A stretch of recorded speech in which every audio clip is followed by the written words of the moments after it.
The Road to Kedarnath. Everyone is entitled to improbable acts of grace. Written by Dr. Immanual Joseph. Narrated by Alan Matthews. Music by Amutan Sundar.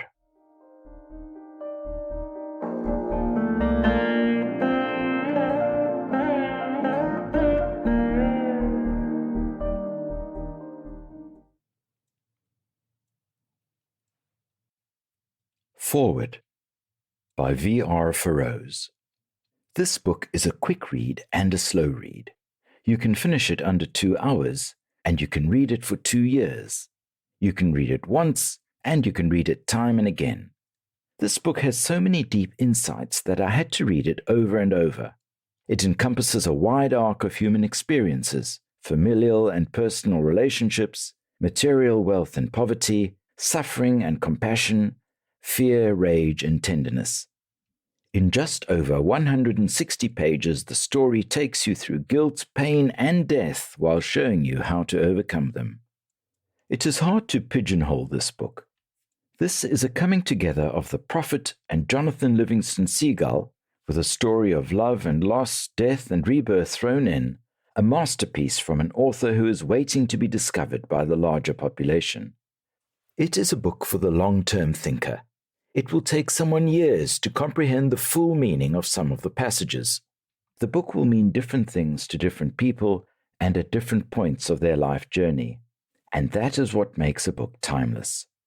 Immanuel has drawn from centuries of wisdom and distilled it in a language that is readable and relatable for everyone.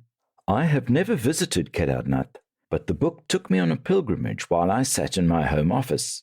Now I want to visit the place not just as a tourist, but also as a seeker. The highlight of the book is how Immanuel has managed to intertwine lessons from the Mahabharata and the story of the protagonists Arjuna and Krishna so seamlessly. You don't have to read the Mahabharata to enjoy the story and understand the lessons, but if you have, you will enjoy it no less. I want to thank Immanuel, a true seeker, for conveying his deep understanding of the complex nature of the world through this beautiful, timely, and uplifting read. Finally, this is a book about love, written with love, and now surrendered to the world to find its own path. Just like the words in this book, the reward of love is the act of loving itself. When we love deeply, without expectations, without fear, we manifest God, and God becomes us.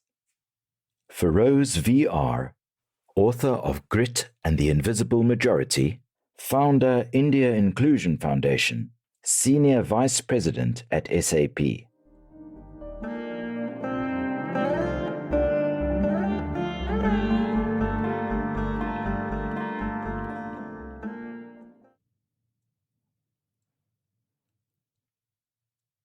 Dedication.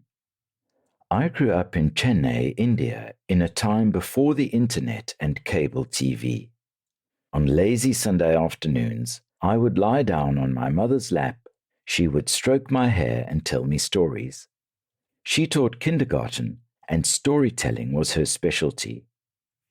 Through songs and the spoken word, she led me through worlds of talking bees and errant kings, fables of adversity and triumph, and kindness that overcame all suffering in the end. Stories brought me happiness and hope. My mother's story sessions were the source of my learning and became the foundations of my moral compass.